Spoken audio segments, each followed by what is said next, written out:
Hello everyone, my name is Jenna Lutz. I'm a sophomore at Bloomsburg University. I'm a political science major and a Russian and aerospace studies minor, and I'm going to be giving a presentation on the organization of the Prohibition of Chemical Weapons, or otherwise known as the OPCW. First, I will be talking about the history of the OPCW.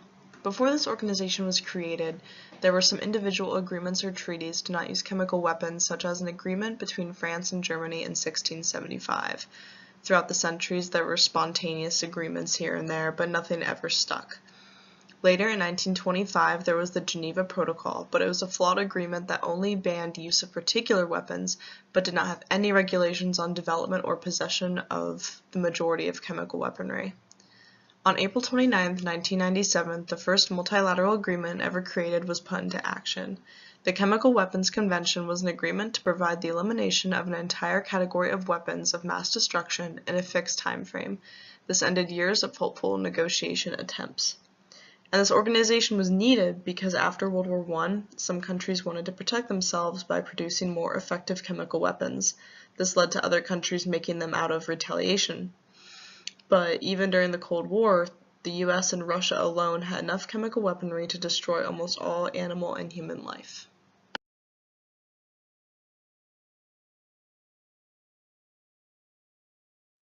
The different types of chemical weaponry that were used, not only in World War I, but just in conflict in general, included anything from toxic chemicals, poison arrows, arsenic smoke, to noxious fumes. There was also different types of fumes like tear gas that have different effects.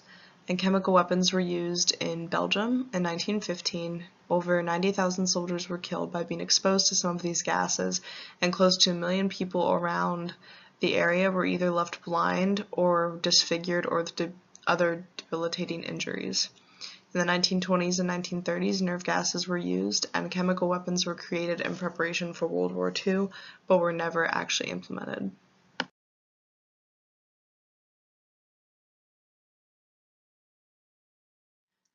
This is a chart depicting the different kind of chemical warfare used in World War I, anything from tear gas to mustard gas to chlorine. This chart talks about the smell and appearance of the gas, the effects when it was first used, and the estimated casualties that this type of chemical weapon caused during that time.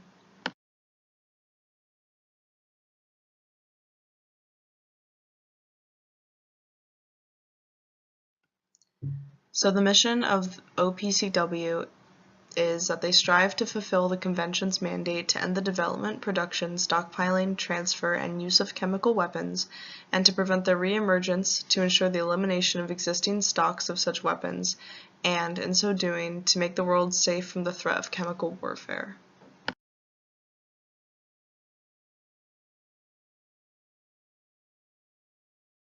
The OPCW have 3 bodies that make up their organization, which is the Technical Secretariat, the Conference of States Parties, and the Executive Council.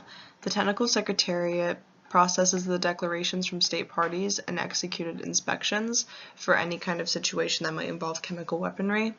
And the Conference of State Parties are representatives from every state, and then the Executive Council analyzes and possibly approves verification arrangements for chemical weapons or destruction facilities. 193 states are members of this organization, and there's 1 signatory state and 3 non-signatory states. And 98% of the global population is protected under this organization, and 96% of chemical weapon stockpiles have been declared by these member states that have been destroyed.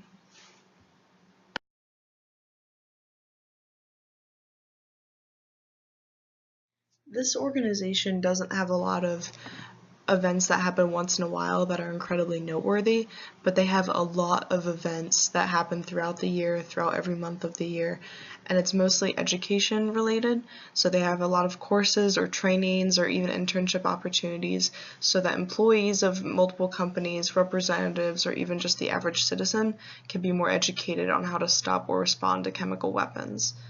And in fact, March 12th to the 15th of this year is their 90th Executive Council meeting, and they do a lot of research and investigations across the world tracking and regulating weapons. So a lot of documents that were written down in 2018 had to do a lot with the different countries they investigated or organizations that they investigated, And then they also hold a lot of conferences on how to counteract these chemical weapons to make sure that they are not a problem in the future.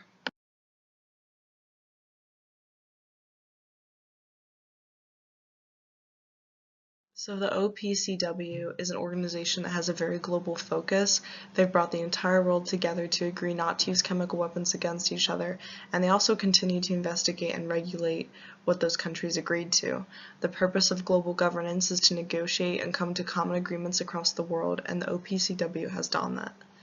They've been sure to investigate and respond to areas around the world, and they continue to educate all areas of the world on how to be safer when it comes to chemical weaponry.